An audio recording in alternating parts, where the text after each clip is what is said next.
Demonstration of a forward launch and all the pieces that go into doing a perfect forward launch. Notice his arms are completely slacked. He is not holding his arms locked like a brick way up in front of him like other people show you. Now, all sorts of things are gonna happen. He's gonna immediately turn and go the direction the glider tells him to go and run the direction the glider goes. He's gonna weight shift properly. He's gonna sidestep under the glider. He's gonna lift the low side riser to steer it up. Remember how we talk about steering with the risers? Do the same thing when you're facing forward. You just do it this way. And all of that's gonna happen instantly with very fine control. Okay, let's watch. Boom, glider came up left. Notice he's pushing the right riser. Sidestepped a little right, bam, controls the glider, and bingo. And it came up perfect. Why? Not because the glider just happened to come up, but because he made it come up perfect. So this is very, very critical. Booyah, dude, my brand new 2X, so cool. It's nice. Yeah, you want to float it back? I don't think I can. Yeah, there isn't jack for wind. Woohoo!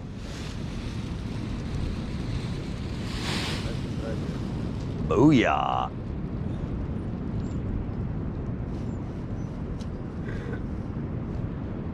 Yeah, walk it. Oodalade. Okay, we'll walk it back. Do you ever turn off your motor when you're in the sky? Not very often. Usually, even if I'm gonna soar for like a half hour, I'll probably just let it idle because it's a margin of safety. Right. Like if I hit some sink and started getting close to the cliff, boom, you got that extra safety. Got it. So it's really nice to paraglide with that motor. It's fun to have you've got save control right here, added lift. When it's idling, the prop should stop. Yeah, it does, because it's a clutch. Although the wind will free spin it, it's not the engine turning it. Booyah. Okay, so doing a no-wind forward launch, you do not learn to do a no-wind forward launch by doing a no-wind forward launch. How's that for weird? Because if you notice, how much practice did he just get? About 6 seconds. So if you do a no-wind forward, you get a whopping 6, maybe 10 seconds if you run it out a bit. So if you did 88,000 no-wind forwards, yeah, you could learn the skills. But where you learn to do it is hours and hours and hours of forward kiting and reverse kiting, where you're building the finesse and feel into reflexes so that you work out all of those wrong and over controlling. By the time you master just kiting the glider, all of those reflexes will translate into the forward launch. Then all it takes is knowing where to put your fingers and doing it a couple of times. You don't learn to forward launch by doing it, because it would be a complete, utter waste of time and effort. So it's all about mastering the kiting first and then putting those skills to the test. A lot of people do it totally backwards and have people try and run forward launches all day. And it's like in a whole day, you get what, maybe 4 minutes of actual practice when you add up 6 seconds and 6 seconds and 6. It's a total, absolute cluster screw and waste of time. But when we go home, this is what we're gonna have to do. Yes, and so you will have massive amount of practice with the glider from all of that kiting, so that you feel and you know not to bury 5 feet of brake. Because I've already told you, everyone 1,000 times, not to bury 5 feet of brake. Okay, here we go, Super Trevor. Watch a little closely. Boom, turns, goes to the left. He's still lifting the left riser, bam. So you weight shift, he leaned away from the low side. So he weight shifted to the high side, he sidestepped, he turned, he lifted the low side riser, added pressure to the low side riser, and he kept it loaded the whole time perfectly, and he has all the precise little feel in the brake. You're pretty much flying no hands when you do a no-wind forward. So again, you know, people ask, why do we do no hands kiting? Well, what do you think a no-wind forward is? If you touch those brakes when the glider's coming up, you stall it. It's done.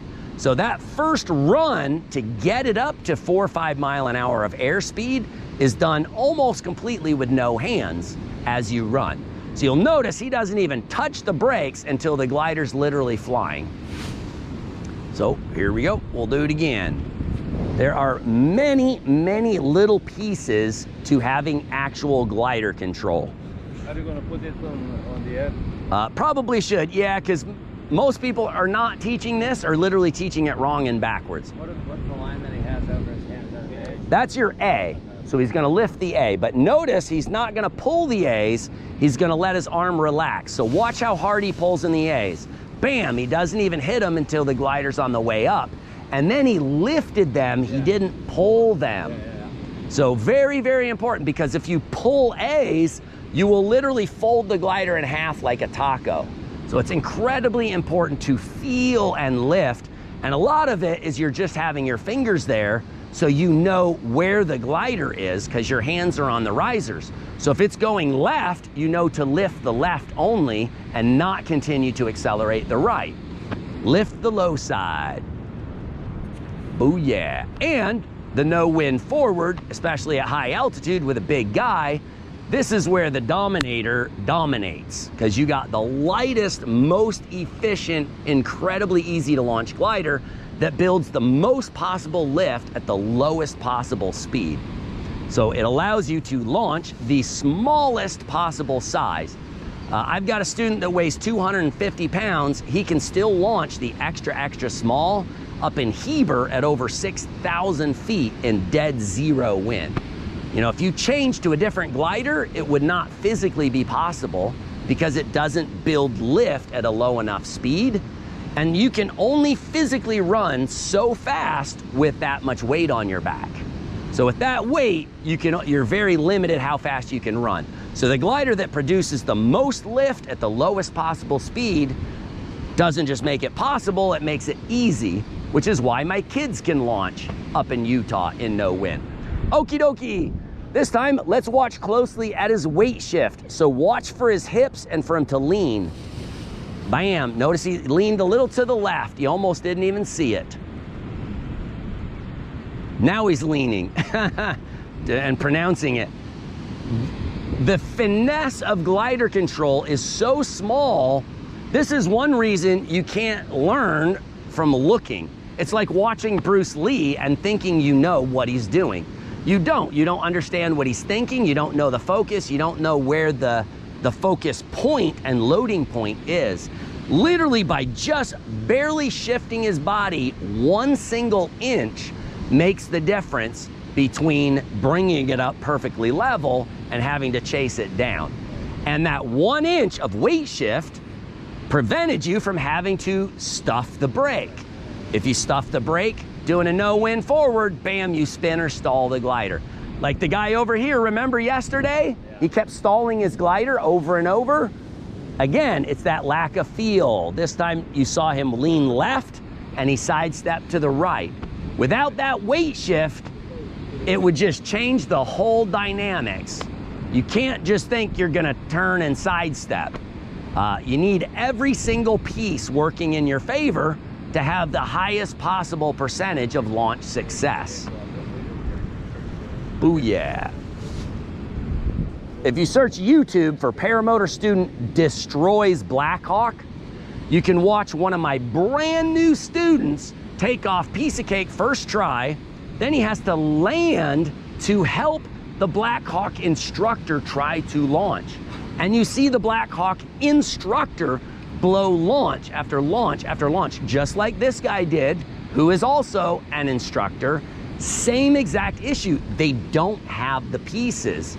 If you can't kite with no hands, you don't have that feel and control, and you end up over controlling it and just stalling and spinning your glider over. And then it takes you over and over to just get lucky to have it happen to come up straight. Booyah. So he's controlling the tension, the load, only with Side the steps. leaning forward, right? Correct. And when he's facing the glider, then just by sitting with the seat. Yep. Okay, so now there's more to it. So this time we want you to watch side steps, leans. Did you see how hard he weight shift left? Again, without those pieces, that would have been unrecoverable for an untrained pilot. If you tried 20 times in a row, if you miss some of the skills, you might get lucky 1 in 20. But if you have the skills, there is no luck. There is no maybe. It's you pull it up. He shifted one way, but sidestepped the other. You got it. Because leaning this way lowers this riser, making the glider turn this way with no drag. So he leans left, he sidesteps right. Okay, let's go over another critical piece, which is how hard you pull. Dang it, I need a water. Here you go. Teresa, can you grab it? Thank you. Boom. Woo! And that is what happens when you pull. See, when he pulls the A's, it literally wads the glider up in a ball. And people don't even realize they're doing it. Over and over and over they do it. And they wonder why the glider comes up cockeyed and sideways and they have no idea. That's why. Would that be the same thing if you're pulling on the A's instead of lifting it? You nailed it. That's why the glider's coming up totally scawampus, is because you pulled the A's and the glider was folded in half. And they don't want to fly that way.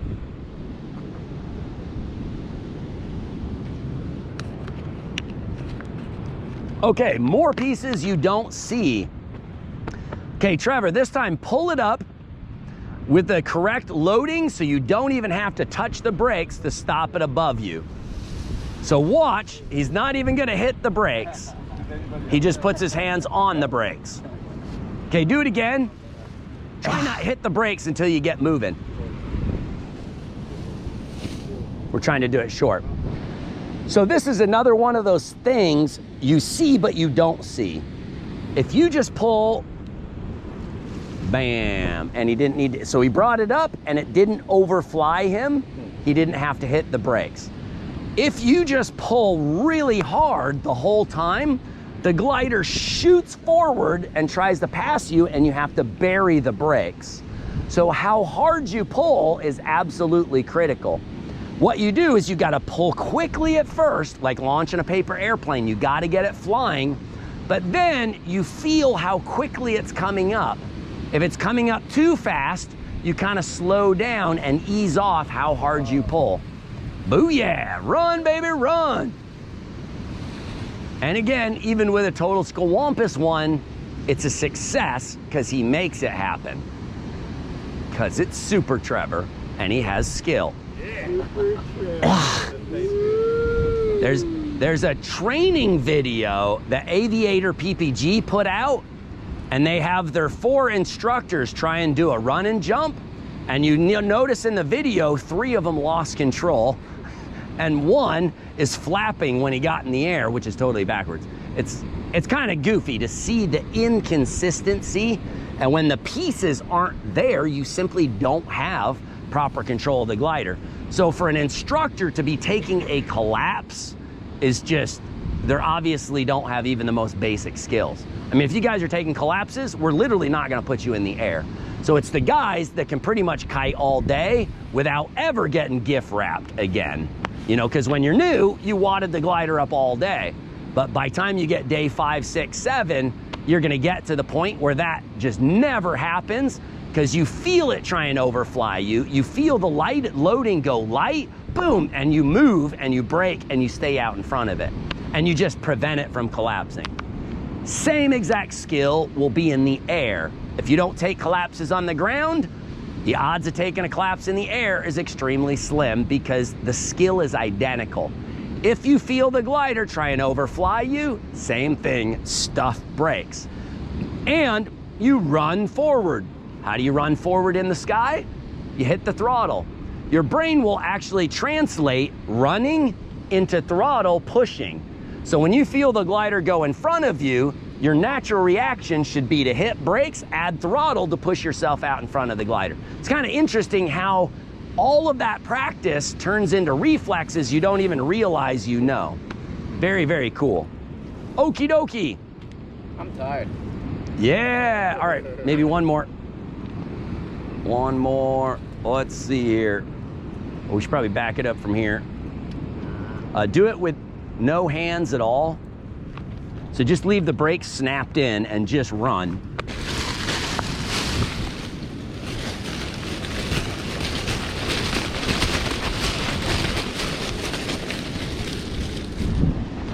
Okay, so this is another one, the no ways. Nothing, just run, just run. Here we go. No nothing, all he's gonna do is run, weight shift, turn, and lean. Boom. And boom. Notice again, it came up perfectly. Of course, without the brakes, you come to a stop. So the thing is the glider wants to fly. If you just run, the glider wants to fly. So if you're hammering and jerking and yanking, you're just jacking it up. It doesn't need all of that. Your hands are only back there, you know, just more as a guide to tell you where it is. So don't be hammering the A's. It doesn't need that to fly. The Dominator is a freaking awesome glider. It is so easy. You just run and it literally wants to pull itself up. That's how they're designed. So basically the goal is not to screw it up and use the control to keep it perfectly under control. Very, very neat kind of demonstration, but very commonly when people have a problem over and over and over, we'll tell them to do it without touching anything and it'll work perfect because they just didn't realize they're screwing it up. You're yanking the A's and you jerk them all the way to your belly button and you do it over and over and you don't realize the glider wants to fly. Same with a reverse. If your glider's in front of you and you don't touch anything and just run, the glider will literally fly perfectly. It wants to fly, it's designed to fly. So all the trouble you're having is you totally screwing it up. So the goal is to get, so you don't screw it up, you actually do everything to help it. But it's easier, there's more to it than you realize. So when you watch it launch without even touching it, you start to realize, oh, I'm yanking too hard, I'm doing too much, I'm burying brakes 5 feet. I mean, the glider wasn't designed to fly with 5 feet of brake buried to your ankle. That's not what it wants. It wants the tiniest little, okay, little correction, sidestep, lean, small, little, quick inputs just to kind of polish off the finishing touches. Anyway, where's our wind? This is we never get no wind here. You'll want that video, it's good. Yeah, that is interesting. It'd be interesting to put it back to back with Aviator's training video, because their training video says to put your hands right here and lock them in and run. Literally, you watch the video, it's so horrifying. You're like, what the fudge are you talking about? It's retarded. And then they don't say anything about weight shift or all the feel or the little corrections. The only thing they say is to turn and go the direction it goes.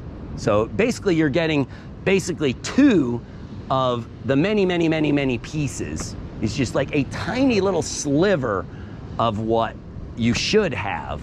Because if you get all of it's like a combination lock. You get every piece to the combination and there was no fail. You know, even when it came up totally butt wild sideways in the rotor of the trailer, you just run it out, boom, fly the glider. It just, the odds of you losing it, you know, nothing's gonna be perfect. Even I can blow a launch, it's just the odds are, you know, 1 or 2 in 100.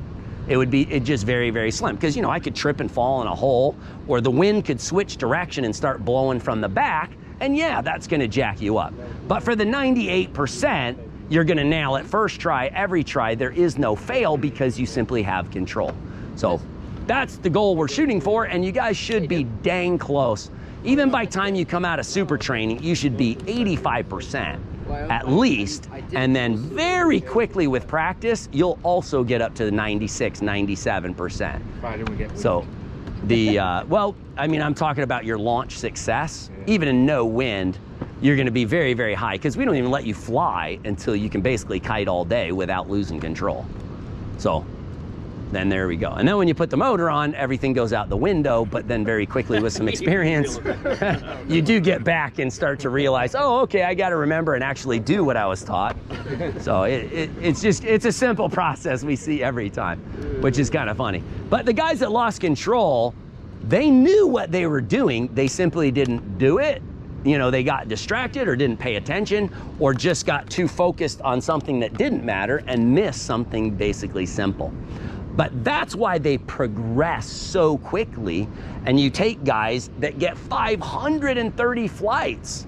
You know, the guys that aren't taught properly literally fly for 15 years and they still can't do it because they're not progressing. They're not getting the instant feedback and correcting each little issue, where you guys will just skyrocket in skill levels. It's so worlds of difference apart. It's very, very cool. But anyway, we would like to get the no wind, you know, on like day 6 or 7 or 8 or 9, you know, after you have forward kiting experience. For anyone that has been forward kiting, you're welcome to do no wind inflations, but you really only need a handful until you get the hang of it. Basically what I like to see is if you could do 5 in a row without fail, okay, you're good. I mean, if you can get 5 in a row, then you obviously have the skills. But if you take pretty much any instructor out there, you would be amazed to see how few could actually do 5 or 10 in a row without a failure. It's just almost non-existent. Seems like 5's low even, you know? Yeah, yes. Well, usually if I do 5, it's not the success rate, it's that the fact that I can see, you know, if I see you did perfect on 1, I could just call it at 1 because I know how you're gonna do, which is a big part of it. It's not so much the number, it's just me seeing where your skill level it is.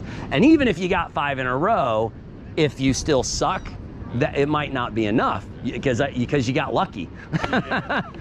You know, I can see whether you really have it into reflexes or you're still doing really weird backwards things. Things like turning around the correct way become absolutely critical.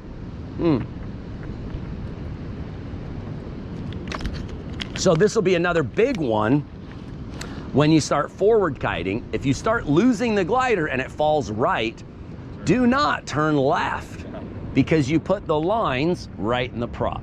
Boom. And also you make a huge, notice you go like a 270-degree turn, where if your glider falls to the right, check this out, boop, little teeny quarter turn and you're facing it. You just turn the direction the glider falls. So that's a really critical one because with the motor on your back, you can't afford to turn the wrong way. So we're gonna do a lot of that and make sure that you're always turning around.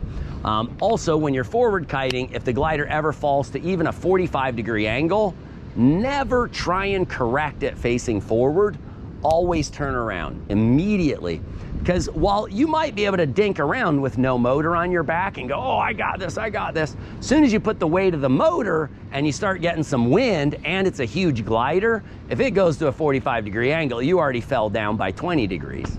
So it's much harder. And so you have to have that habit of, okay, I started to lose it, boom, I turn around, I fix it in reverse, because you can be stably drugged forwards, but getting drugged backwards and sideways is very disconcerting and not stable. It really messes you up.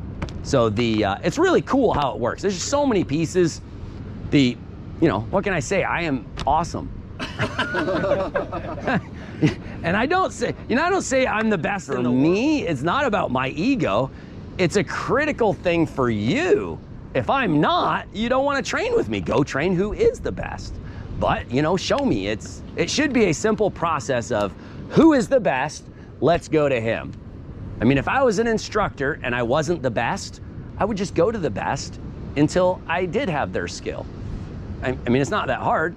Like when I started in the sport, I went around to everyone who is better than me.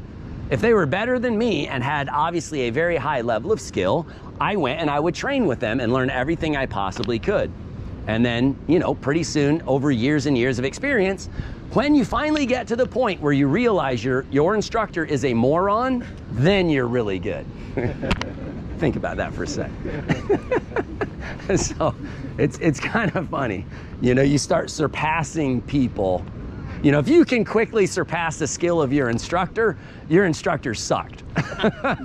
There's a major issue there. You know, unless you're 20 and he's 80 and it's a physical thing, not a skill thing. That would be different, but fun stuff. Where's our dang wind? We'll get something. Classic. Booyah. Well, a lot of people are already getting the reverse no hands. And the piece after that is turn around. So as soon as you can basically reverse kite for 30 seconds with no hands, you know, you don't have to do it indefinitely and be perfect. You just have to have an understanding of the skill so that you don't do it wrong. And most people are already there, which is unusual. We've never seen a class with that many people be able to do it by day 2. Highly incredible. So as soon as you really dial in and show that you got an understanding and no hands, bam, we turn forward. As soon as you get the forward dialed, we start doing run and jumps, where you run, jump in the air, fly back down, land perfectly. When you can do that 10 times in a row perfectly, we go flying. So a lot of you guys are getting very close to the flying part, closer than you might realize. Hey, so when you turn from reverse to forward, do you like set the wing a little offset to handle some of the what you call that is a super advanced technique, but hey, since you brought it I up, was just curious, as it seems like Yes. logical that I would cause some problem when I turn. you nailed it. Did you hear me say that or something? Video, I think. There, you see, those videos are quite helpful. There's a lot of pieces in there, you know, that nobody else understands. But okay, I'm facing my glider. Here's my risers. When I turn sideways, which riser's shorter? Yeah, you're right. This riser is now being pulled farther than this riser, so the glider is always gonna shoot off that way, behind me. So when I turn around, the glider wanted to fall that way already. So if you heard me like launching Saki here, if you're gonna turn around to the right, I'm gonna drop the glider a little bit to the right. And so I just favor it just a couple inches to the right, and then when you turn around, boom, you basically corrected it when you turned around.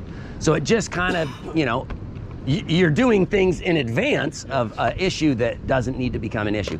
The other piece is when you turn around to the right, add just a touch of left brake. Now, ultimately, over a little bit of experience, as you think of that, you'll get the feel of exactly how much, so that when you turn around, your glider stays perfect. Unlike the guy who was the supposed instructor trying to do a tandem, and every time he turned around, boom, the glider shot off into the ground. Because he didn't do that. When you're tandem, you do it even more so.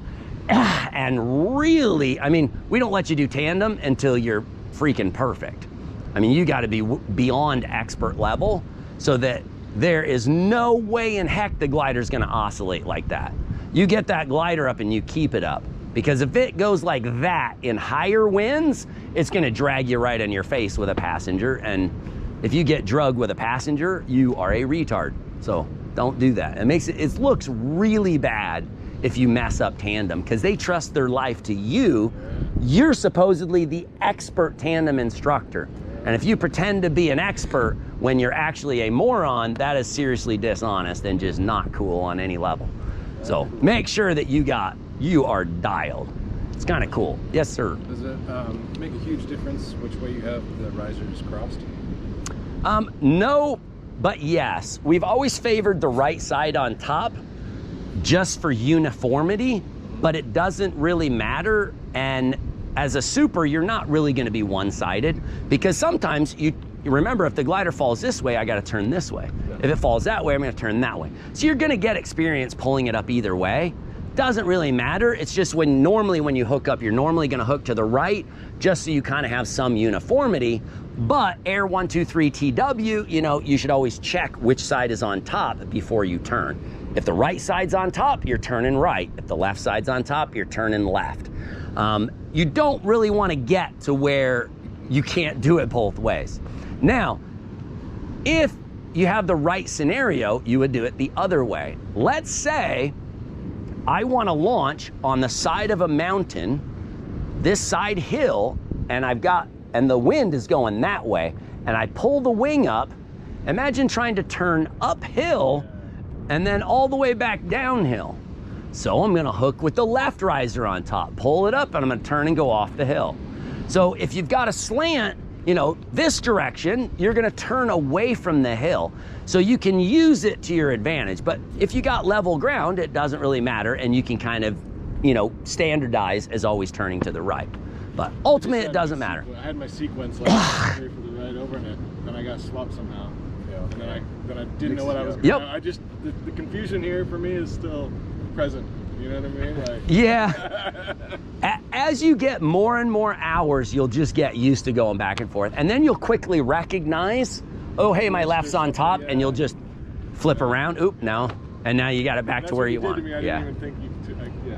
And so you just get in that habit. And then when you start running, jumping reverse, and you fly in the air backwards and you prevent yourself from untwisting, lots of cool, dude, it's so fun. So awesome.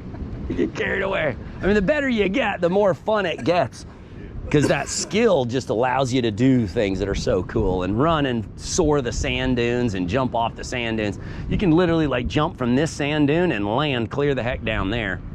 It's pretty cool. If you got strong enough winds, you can literally sustain flight on these little teeny sand dunes with the right glider.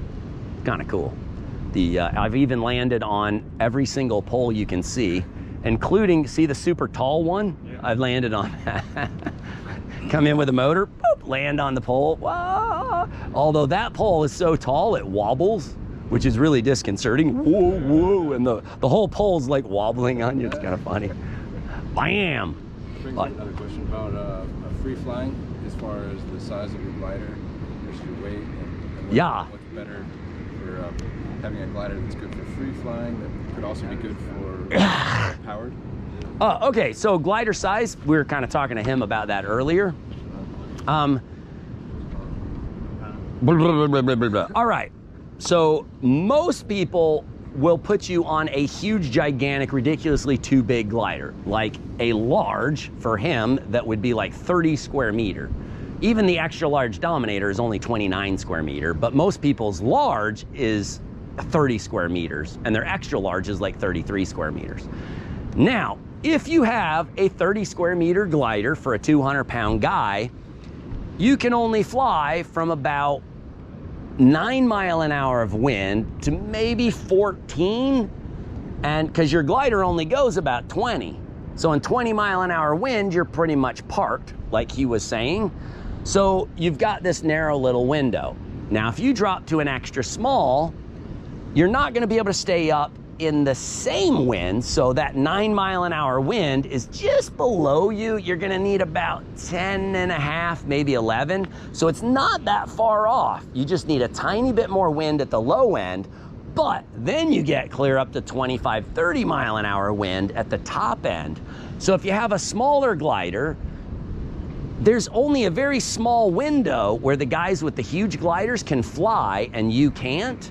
And it's only about 1.5 miles an hour of wind at the very bottom end of the lift, where then the wind picks up, all of them are grounded, and you're literally the only guy that can fly because you can now deal with such a much higher level of wind. So the vast majority of time when I go to the point of the mountain, I take like an extra small or like a 4XS. Well, normally I will take a couple sizes, but very, very rarely would I ever take a medium to the point of the mountain. Almost never. I can't even remember the last time I've flown a medium at the point of the mountain. When you're talking about point of the mountain, you're talking about free flight? Yeah, that's free. That's the free flying park, basically where all the paraglider pilots go for that lift. And so very, very rarely, the right size for me for free flying is a medium according to the weight ranges. But if I take a medium, I am very limited when I can fly.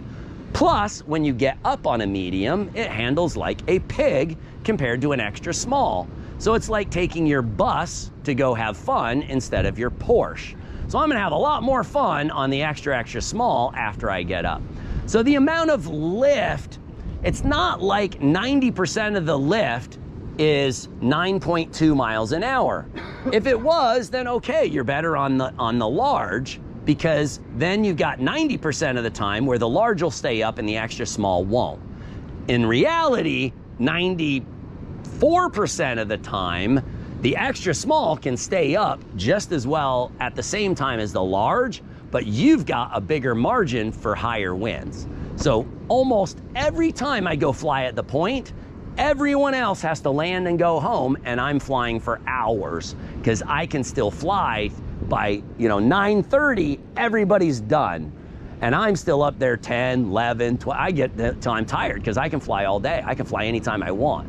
Because What would be an ideal glider for me then for strong winds for free flight from 209 pounds? And I've well, got it's two, really hard. See, the glider size is the most difficult question, which is why it's like tools. What's the best wrench to have? You got to have a range. There might be a most common size, but it's really hard to say what would be the best size. It's all going to be give on the low end, pick up on the high end, or add to the low end and lose it on the high end. I've got two 30 square meters, 20-mile-an-hour winds. I'm grounded. So something. Say it again. I've got two wings that are 30 square meters. Yep.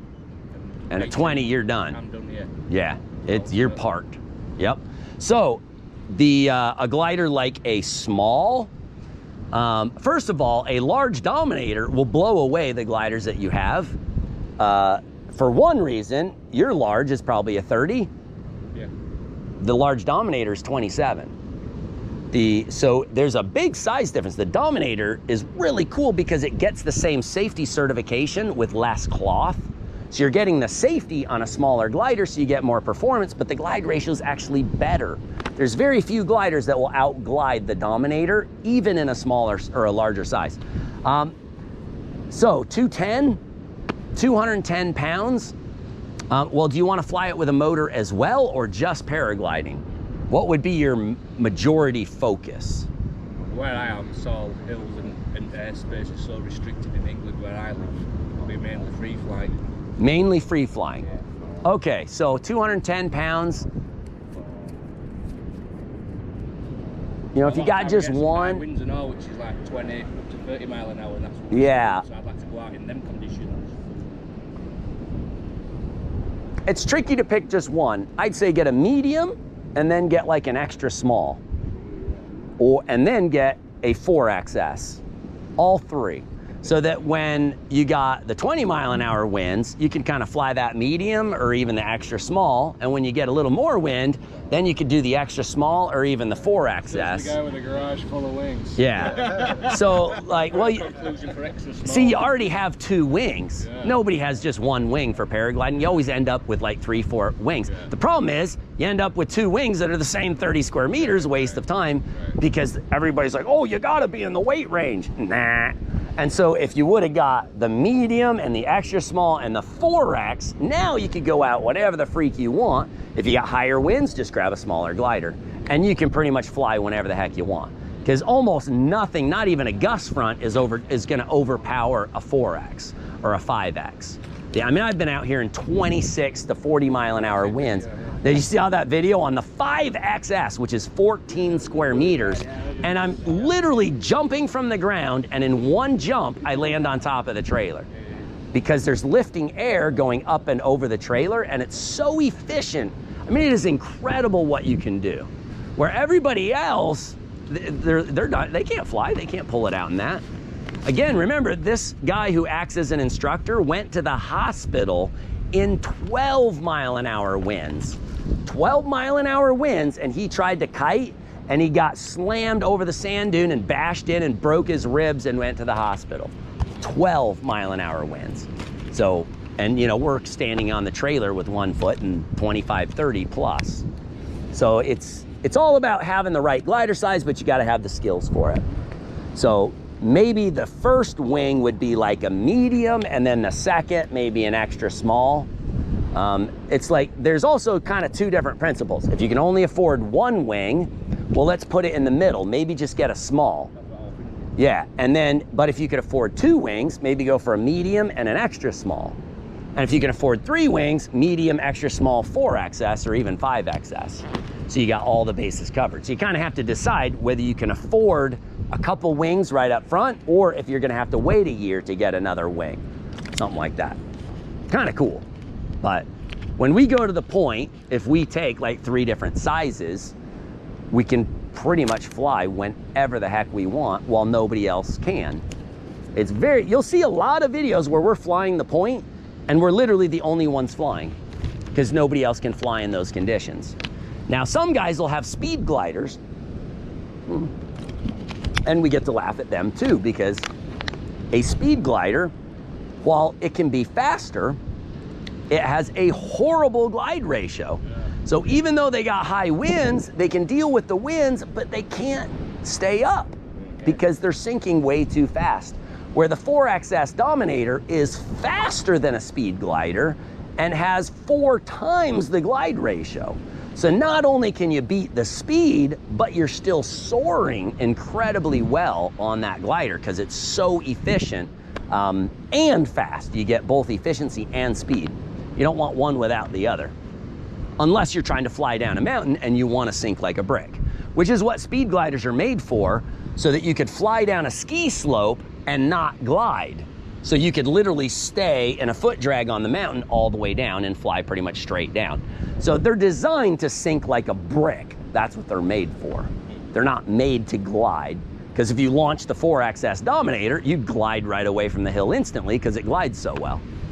But for everything else, it's very, very cool. Depends on whether you're speed gliding or you want to actually stay up and have some fun. What square meter on a small? A small is 23 square meters, which would be a really nice size.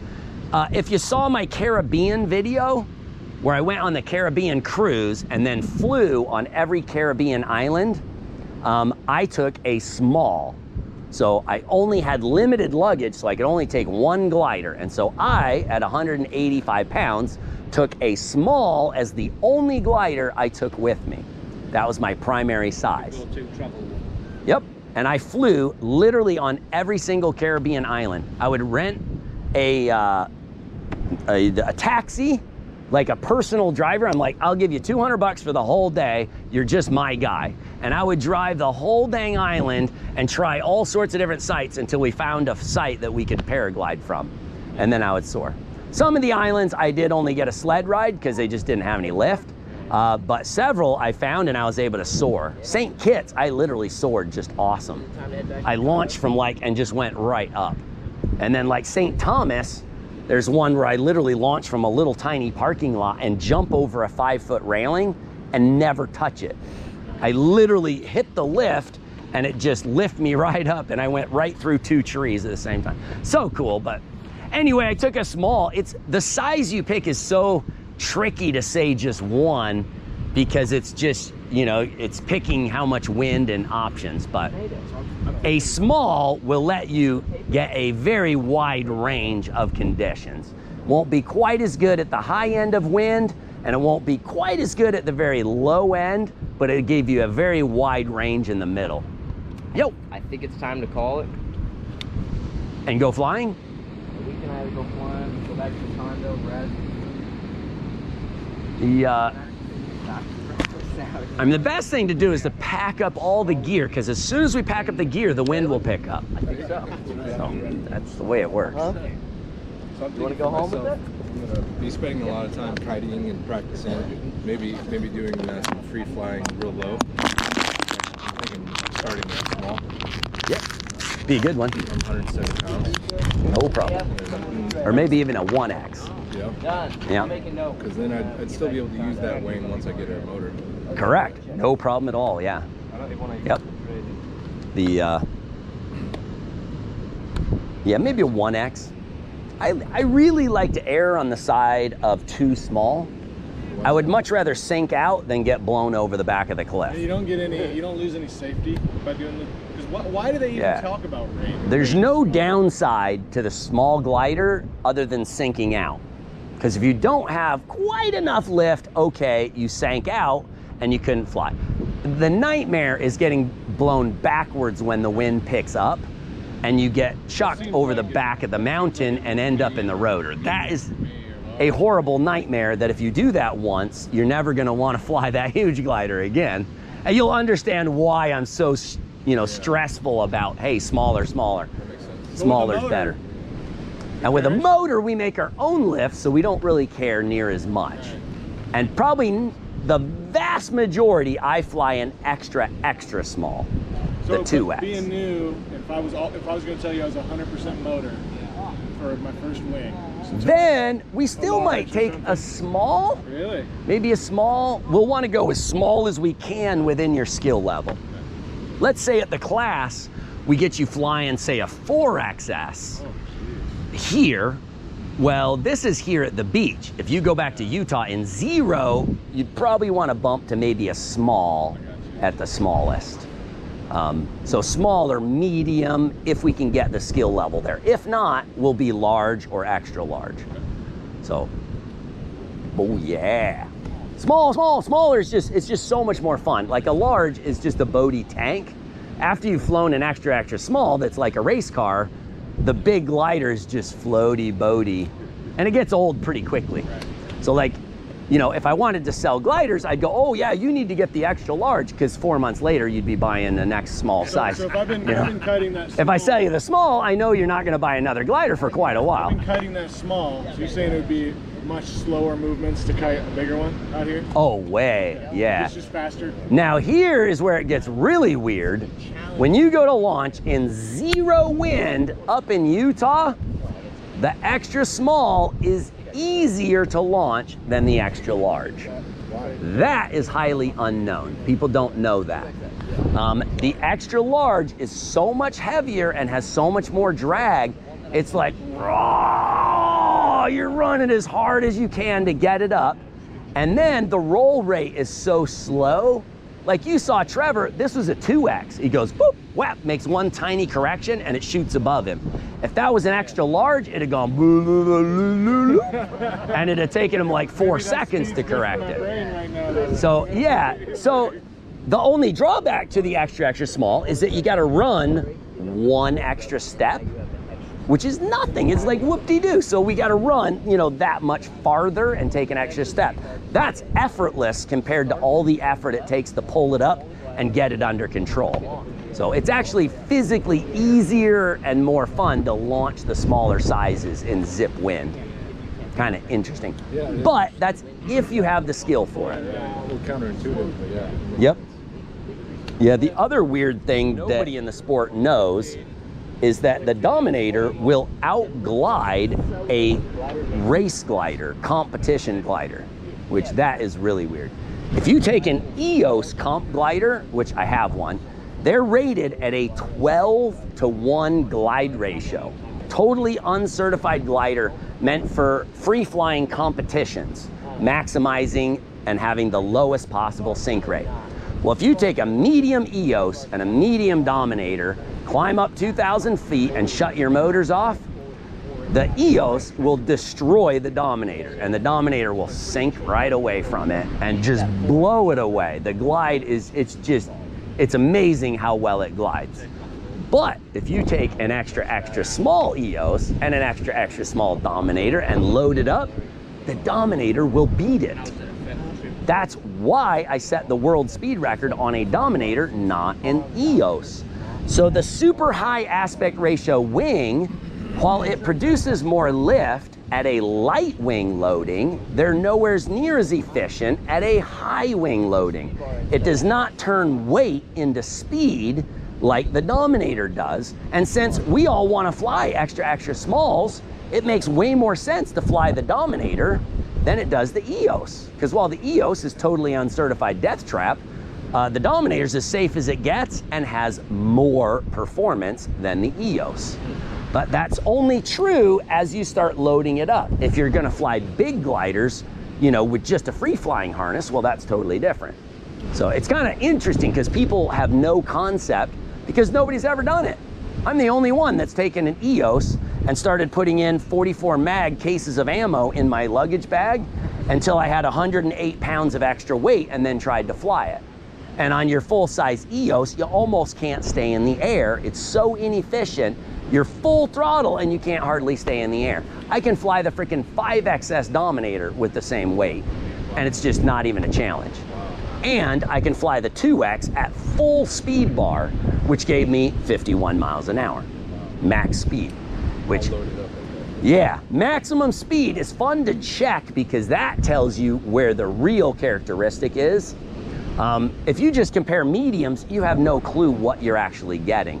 But if you add weight until you get to the point where full throttle no longer maintains altitude, now you know exactly how fast you go when you run out of power.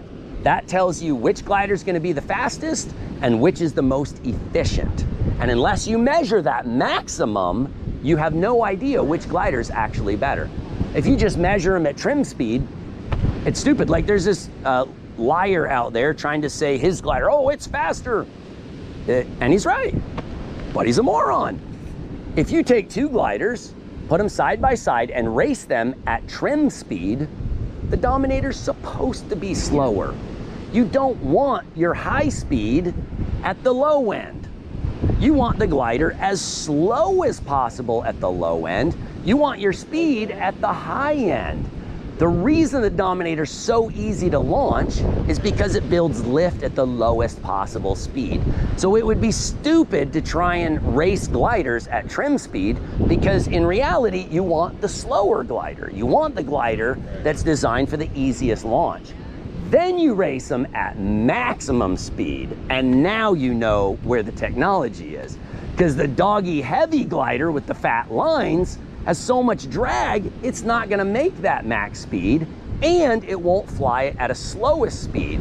So the Dominator's literally slower for the launch and faster at the high end. You got both ends. There's just so many years of experience in knowing what's not written. Nobody knows this stuff. Nobody goes out and starts throwing 44 mag cases of ammo in their luggage bag and loading up tiny little 14 square meter gliders to see what the, I mean, I've literally flown tandem on the 14 square meter with 350 pounds. Tandem. And it worked beautifully. Now we use it for tandems all the time. You got 25-mile-an-hour winds and, you know, some bikini chick, bam. It's nothing, 14 square meters, and you don't have to get drug all over the beach doing a tandem. It's very, very cool. So And when you say certified, the glider's certified versus not certified, what's that certification? It might be, yeah. That's kind of it. Teresa, water. I have this for you. I was Yes, gonna please, know. thank you. Yep. Here you go. Have some, huh? What do you think? Voice is dying. Stalled as I was coming. What do you think? Get harnessed up? Ugly at sunset, but good. Well, it was supposed to have scattered thunderstorms at 3, which shouldn't It's 2 o'clock now. really matter. We're getting there. Okay, certifications. The who's the guy that passes gliders off for safety certifications? Does anybody know? Of course not. Nobody knows. So do you want to trust your life to some guy you don't know? Or do you want to trust Superdell, who loves you and wants to help you? Trust Superdell. So the safety certifications I take is kind of a general idea of what they were trying to achieve in the glider, but I do not trust your life to a safety certification because I don't trust the guy who did it. I've seen bogus stuff that they're obviously not honest. But the safety certifications do give you some sort of a basis of an idea of the safety class they're shooting for. So the Dominator is the safest class. It passes the highest level of safety. So like with EN, you got A, B, C, and D. A is the safest, D is the least safe. The Dominator would surpass the A. With DHV certification, you have DHV 1, 1, 2, 2, 2, 3, and then uncertified basically. Same thing, the 1 is the safest. Even in air, you can have a low end day and a high end day now. Correct. Just because it's a 1 doesn't mean it's the same safety as another 1. Because the Dominator obliterates other gliders in its safety class. But the general idea is the glider has gone through a bunch of safety tests. So you got a general idea that it's decently safe, or you would hope, if it's a DHV1 or AFNOR standard. So the Dominator uses an AFNOR standard. There's just 3 different types. But it's passed safety tests. Then you got gliders that are so unsafe, they don't even try to get them to pass safety. So, and that's what everybody's dying on, very commonly. And they call these gliders reflex, which there's no such thing as a reflex glider. You gotta watch my video on it, because it's not reflex.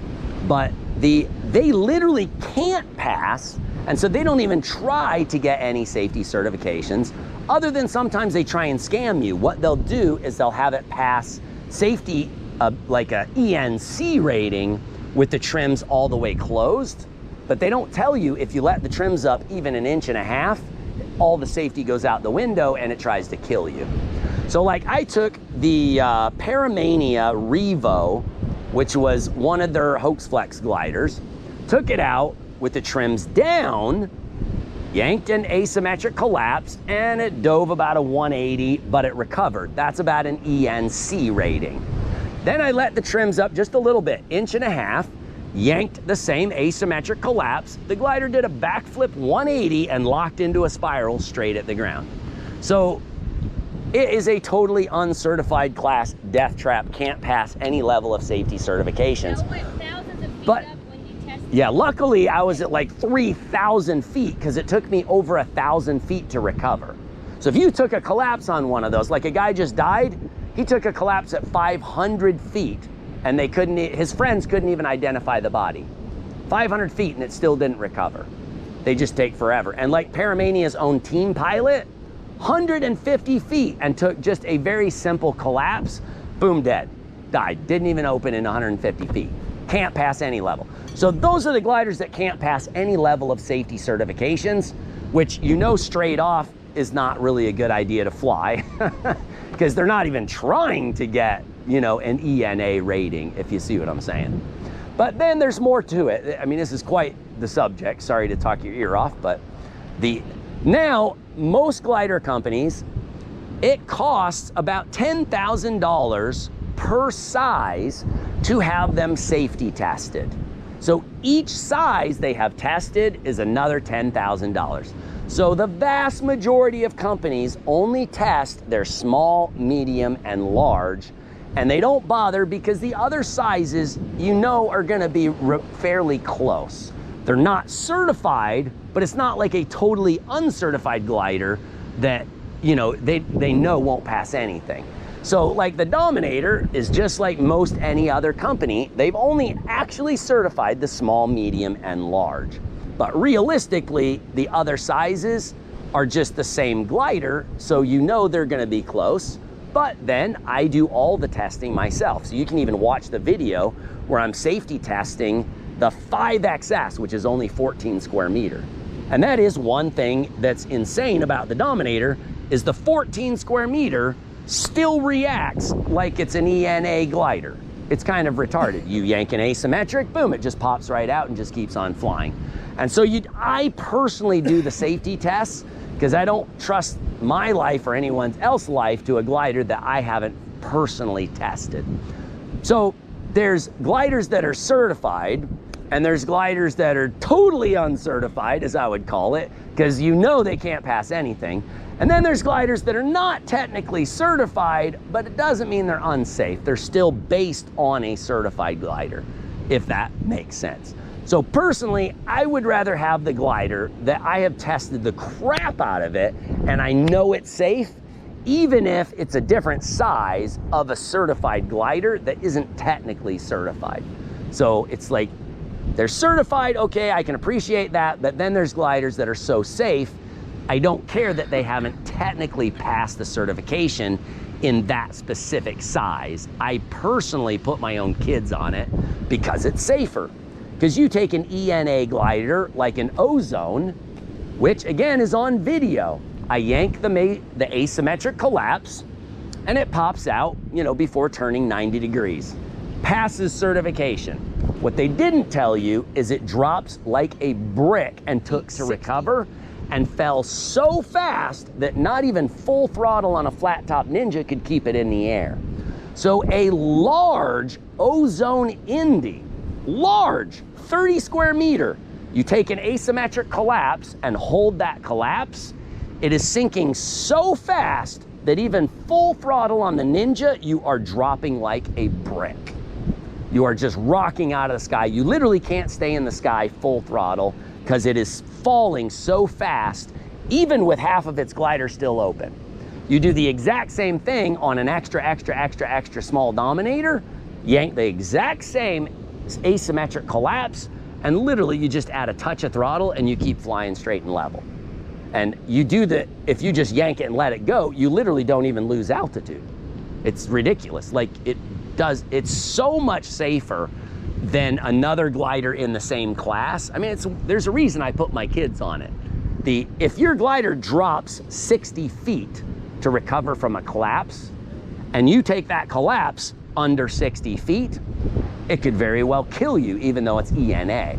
But if you have a Dominator that literally doesn't even lose 5 to 8 feet of altitude, if you took a collapse at 5 feet, the odds are you're still not even gonna get injured. It's kind of ridiculous. I mean, you'll watch me do collapse testing at 50 feet with the Dominator. I'm just like, yank it, collapse, because I know it's not gonna sink. It's total non-issue. And then you watch one of the totally uncertified class gliders, which again, I have on video, and a guy's flying through these pylons, and he takes a simple asymmetric collapse, and the glider instantly does a 180. He does a backflip, straight face first into the ground. Boom, in 15 feet. So he's at about 15 feet of altitude, going straight and level, and hits face first upside down. Bam. That's uncertified class. It's so deadly. At least with the Ozone A class, you're gonna pound into the ground butt first. So it's at least slowing you down. If you go in face first, you literally just free fell out of the sky. Full impact, broke his back. And of course, that was after I told him it would happen. I said, if you set up a competition where you fly an uncertified class in a circle back through your wake, full speed bar, guaranteed 100%, somebody's gonna take a collapse and pound in and break their back or die. And then of course it happened exactly how I said. You had full speed bar. Full speed bar, 15 feet off the ground while flying in circles through his wake, which is total insanity. No competent pilot would ever do that, because full speed bar is fully accelerated. That's your lowest angle of attack. The lower the angle of attack, the more likely it is to collapse. So you would never, ever fly full speed bar right next to the ground. The only times I'd ever do that would be in a perfectly straight line and perfectly smooth conditions over the water, where even if it happened, I know I'm gonna go in the water, but the odds are, you know, I'm going straight line. Never in a million years would I fly around in a circle 15 feet off the ground. You couldn't pay me to do it. It's not a competition unless you're trying to see who's the biggest retard. So kind of insane. Now, the guy that broke his back, I'm like, yep, that's the problem with those gliders. Like I was explaining, you go through your wake, you do a backflip face first. Guy broke his back. The proof is obvious. Boom, breaks his back again. Didn't even change gliders, broke his back a second time in the same year on the same total crap. Still didn't listen. It's like explaining to a Democrat that destroying your freedom is bad. If I have to explain it to you, maybe there's an issue. It's very, very strange when there's something that's so obvious and factual and they refuse to accept it for free, even though you're trying to help them. And they're like, you're a jerk, you're an asswipe, yeah, you should be telling me, you call everything crap if you don't sell it. Well, I sell everything, so it's not that. I could sell a total piece of crap Blackhawk cheaper than anyone, but I choose to sell what I believe is the best from vast experience. So hopefully that answered your certification question. Thank you. Sorry to talk your ear off, you're all dead. Do we have any wind? Ooh, yeah. Smells all country out here. That white noise of the ocean. If a group wants to go back and take a break, you're more than welcome. Maybe some people could jump in with Teresa and have a group go back. Anybody who wants to stay and hang out and see if the conditions change, it could change any second. It was supposed to pick up. I don't mind hanging out. I'm happy to help the guys that are ready to forward launch to do some. Obviously you don't want to do too many. It's, but we could knock out 10, 15 or something like that, just so you get that experience.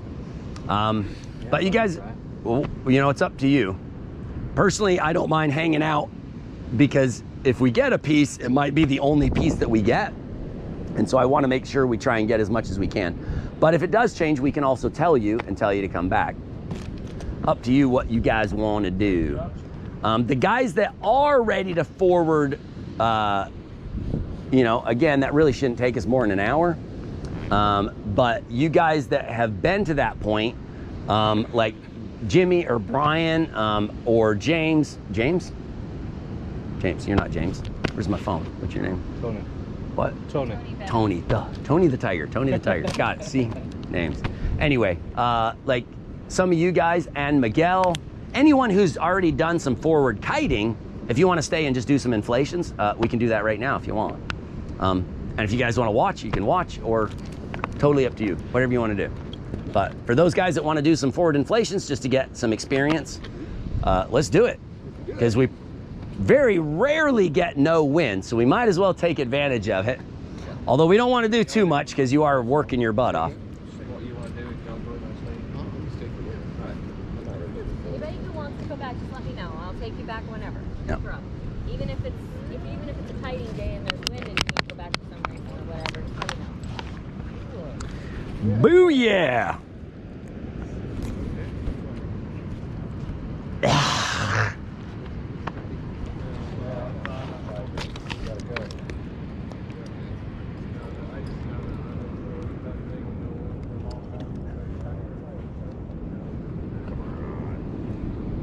Think Do it positive. for 15 minutes and then come back and sit. Yeah, think positive. Be an option too.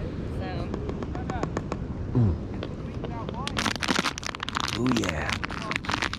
I always gained weight at super training, couldn't figure it out. And then someone said, do you know how many calories are in a Gatorade? I'm like, holy crap, I've been drinking 20 a day. I don't know about 20. That's why I come back 6 pounds You heavy. do need the I changed to electrolyte. water. Take at least a Gatorade or two. Yeah, I definitely feel better when I drink it. The electrolytes definitely feel good in the system, but you gotta take it a little easy how many you drink if you gain weight. A lot of sugar in those things. Yeah. Oh yeah. We getting some guys doing Yeah. forwards here? Run some no wind forwards or light wind. It's gonna pick up. We have faith. Yes. So Dominators? Yeah, yep. Should I go in order? Still? Say what? Should I go in order like number 1, number 2, number 3, all the steps from the list? Instead of just trying to go like like What are you saying? should I go in this order? Do this first and then do Oh, yeah. Well, I would like to see. for you, we're still just working on Yeah. trying to keep the glider, because we got to polish it up and keep the glider Yeah, within 6 so- inches of top but dead there center. is not enough wind, so is it? Correct. So I would just wait. Just wait, because it makes no sense to do like forward inflations if we haven't even gotten to that part yet. Yeah. Okay. I mean, you could try it, but you'd be expending a lot of I energy. did yesterday. Yesterday Yeah. happened. It didn't. I Yep. couldn't do nothing. It would go up and fall down. Yeah, you really want to have the skills of the forward kiting dialed before you start doing the forward inflations. Yeah. That's why it's the guys that are basically ready Yeah, and have okay. that skill. Oops, always grab the tips. Okay. The tips. See how you're gonna, if you fish these tips through those lines, Right, that's how okay. you get totally screwed. Here you go. Gotcha. So And grab. then how do you put it up? Because the I tip. noticed that there's a certain That is way. another thing. Don't pull out gliders unless we've officially showed you how to do it. Okay. Again, hold the tips. The tips. This is your life. If you hold it from here, this can literally flip right through there, and that creates a tangle in the glider that is very confusing. So hold the tips so it can't go anywhere, and then you pretty much can't screw it up as long as it doesn't go through there. Now, the trick is pulling it out the correct way out of the loop. Because of how we put it away, you would pull it out, throw left, pull it out, throw right, and then walk backwards. This one looks like we're okay, but it is confusing the direction you pull. If you pull it the wrong direction, you basically tie it in a knot. Okay, this glider's full of sand, but let's do it. You're basically ready to turn around, so we can play with this a little bit.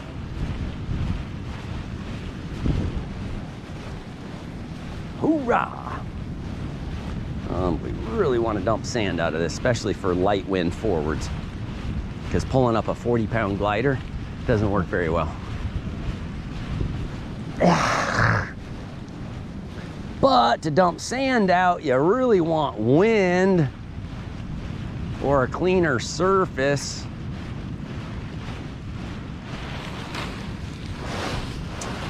Dang it. Okay, now walk backwards and tension the lines. And bingo. So now we'll get you hooked in. But first we got to open the glider so we figure out and get everything free and correct here.